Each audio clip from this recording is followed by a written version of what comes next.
श्री स्वामी समर्थ. जय जय स्वामी समर्थ. आज स्वामी तुम्हाला म्हणत आहेत की बाळा, तू योग्य ठिकाणी आला आहेस. तुझ्या जीवनात जे काही घडणार आहे ते आज तुला या संदेशातून समजणार आहे. माझी इच्छा तू पूर्ण केली, कारण माझं स्वप्न तुझ्या समोर या संदेशातून येणार आहे. कारण तुझ्या जीवनात येणारे चढ उतार, तुझ्या जीवनात येणारी संकट ही मला पाहवत नाहीत. कारण तू सध्या खूप गुंतला आहेस. संकट, परिस्थिती, परिवार आणि जिम्मेदारी यामध्ये तू इतकं गुंफून गेला आहेस की तुझं अस्तित्व तुला ओळखणं शक्य नाही.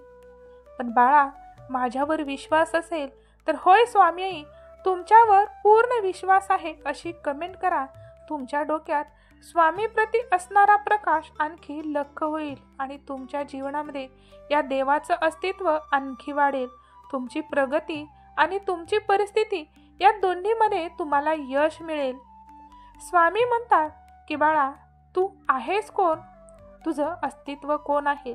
अरे, तुझ्या शरीरावर, ज्या मनावर प्रेम करतो ते खरंच तुझं आहे का? ज्या दिवशी तू मरून जाशील, तुझा देह तू सोडून जाशील, त्यावेळी खरंच तू या देहामध्ये राहणार आहेस का? मग तू या देहावरती इतकं प्रेम का करतो? सत्य तू का झिडकारून लावतो? कारण हे शरीर आपलं नसून हे पंचमहाभूत यापासून बनलेलं एक कृत्रिम आराखडा आहे. त्यामध्ये आपण आहोत म्हणजे फक्त आपलं अस्तित्व दाखवतो. कारण हे मन जे तुला दिसत नाही, तू कधी पाहिलं आहेस का? तुझं मन कसं आहे? कारण तुझं मन स्वतः लहान गोष्टीचा बारकाईने विचार कर. या शरीरावरती तुझा कुठलाही अधिकार नाही आणि ज्या गोष्टीवर आपला अधिकार नसतो त्या गोष्टी कधीही आपल्या असत नाहीत. कारण ज्यावर आपण आपलं अस्तित्व दाखवतो त्या गोष्टी कधीच आपल्या नाहीत. तुझ्या सत्य आहे ते फक्त तुझं मन आहे. तू कोण आहेस ते फक्त तुझ्या मनाला विचार. तुझं मन म्हणजेच तू आहेस. ज्या दिवशी तू हे शरीर सोडून निघून जाशील त्या दिवशी काही क्षणातच तुझ्याच घरातली, तूच जन्म दिलेली, तूच वाढवलेली, तूच स्वप्नात पाहिलेली तीच लोक पुढे येतील आणि तुझ्या शरीराचा दाह करून राख करतील. त्यामुळे कधीही या मोहमायेत गुंतू नकोस. जीवनाचं अस्तित्व जाणवून घे, ओळखून घे. ही स्वार्थी दुनिया आहे.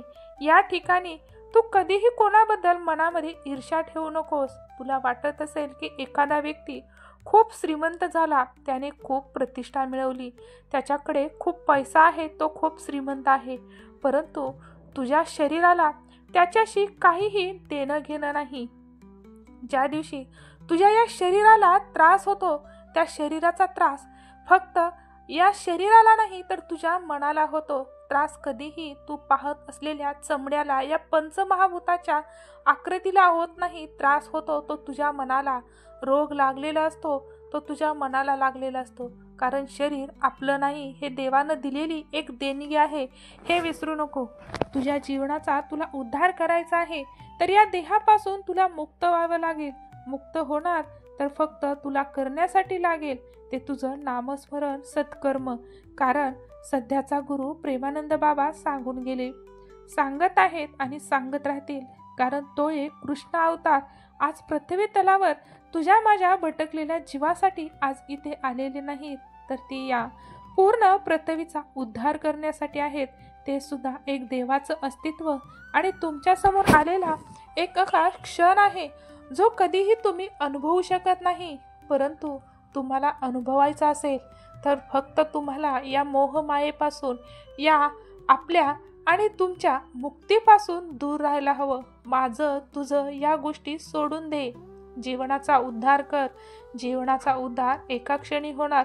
तो क्षण म्हणजे ज्यावेळी तुझ्या मुखामध्ये देवाचं, तुझ्या प्रिय परमात्म्याचं नामस्मरण तू करत राहशील, त्याच दिवशी तू या देहातून मुक्त होशील. कारण हा देह कधीही चांगल्या गोष्टी लवकर स्वीकारत नाही आणि वाईट गोष्टी कधीही लवकर सोडत नाही. मन हे इतकं चंचल आहे की ते कधीही एका ठिकाणी राहत नाही. तू ज्या ठिकाणी त्या मनाला घेऊन जाशील त्या ठिकाणी ते मन कायम जात राहतं. फक्त तुला विचार करायचा आहे की तुला कुठल्या गोष्टीमध्ये गुंतायचं आहे आणि कुठल्या गोष्टीपासून तुला दूर राहायचं आहे. हे जग आहे, इथं स्वार्थ, मोह, मद, मत्सर या गोष्टींचा बाजार आहे. प्रत्येकजण आपापल्या पद्धतीने आपापल्या सोयीने जीवन जगत आहे. कोणाला सुख आहे तर कोणाला दुःख आहे, परंतु प्रत्येकजण आपल्याला काय हवं आणि काय नको यामध्येच गुंतून आहे. देवाने यश प्रत्येकासाठीच तयार केलेलं आहे. देवाने रूप प्रत्येकासाठीच तयार केलेलं आहे. देवानं यश प्रत्येकाच्या हातात दिलेलं आहे, परंतु तुम्हाला त्यावरती किती पद हक्क गायचा आणि किती पद तुम्हाला त्याचं अनुसरण करायचं हे मात्र परमेश्वराच्या हातात आहे. अरे, तुझ्यासोबत एखादा व्यक्ती वाईट वागतो, तुझा वाईट विचार करतो, तुझ्या जीवनात संकट निर्माण करतो, तुला तुझी प्रतिष्ठा समाजामध्ये मलिन करण्याचा प्रयत्न करतो, परंतु कधीही तू त्याला प्रत्युत्तर करू नको. कर्म असं ठेव की त्याला त्याच्या शब्दाचं, त्याच्या कृत्याचं उत्तर हे न बोलता मिळून जाईल. तुझं कर्म आणि तुझं कर्तव्य इतकं श्रेष्ठ असावं की प्रत्येक माणूस तुझ्या कर्मापुढे झुकला पाहिजे. प्रत्येक माणूस तुझं कर्म पाहून त्याचं अनुसरण करल, कारण चांगल्या गोष्टी करण्यासाठी प्रत्येकाच्या मनाची तयारी होईलच असं नाही. बाळा, तुझ्याशी बोलणं म्हणजे तुझ्या जीवनातील संकट दूर करणं हाच माझा उद्देश आहे. कारण मला माहिती आहे की तू इतरांचा विचार करतोस, सर्वांसाठी तू झगडतोस, परंतु या ठिकाणी जेव्हा तुझ्यावर संकट येतं, जेव्हा तुला मदतीची गरज असते, तेव्हा तिथे कोणीही तुझ्या मदतीसाठी धावत नाही. आणि त्यावेळी सर्वात शेवटी तुला आठवण येते ते तुझ्या परमात्म्याची, तुझ्या मनामध्ये राज्य करणाऱ्या स्वामी संदेशाची. आणि स्वामी आशीर्वाद तुमच्यावर मिळत राहिले तर नक्कीच तुझ्या जीवनात कुठलंही संकट येणार नाही आणि तुझ्या जीवनाचा उद्धार झाल्याशिवाय राहणार नाही. बाळा, सत्याचा मार्ग सोडू नकोस, वाईट गोष्टीला थारा देऊ नकोस, धर्माने चाल. ब्राह्मण सेवा, बुद्धी सेवा आणि तुझ्या वरामध्ये असणारी देवाची सेवा, मुखामध्ये नामस्मरण आणि सर्वात पहिल्या गुरु माता पिता या गोष्टी तू अंतःकरणामध्ये रुजवून ठेव. तुझं जीवन सुखमय होईल, सहन करता येईल तितकं करत राहा. कारण शांत राहतोच तोच संत असतो, संत नाही तो कधीही शांत नाही हे मात्र विसरू नकोस. ज्याला जीवनामध्ये काही साध्य करायचं आहे त्याला सर्वात प्रथम आपल्या मनामध्ये शांती आणि शांतीचे भाव आणणे खूप गरजेचं आहे. ज्या मनामध्ये शांती आहे त्या ठिकाणामध्ये संत आल्याशिवाय राहत नाही आणि ज्याच्या मनापासून मोहमाया दूर आहे तो संत झाल्याशिवाय राहत नाही. संत होण्यासाठी या देहाचा नाश हा नक्कीच करावा लागतो आणि या देहाचा त्याग करण्यासाठी फक्त तुझ्यासोबत आहे तर तुझं केलेलं नामस्मरण. धन्यवाद.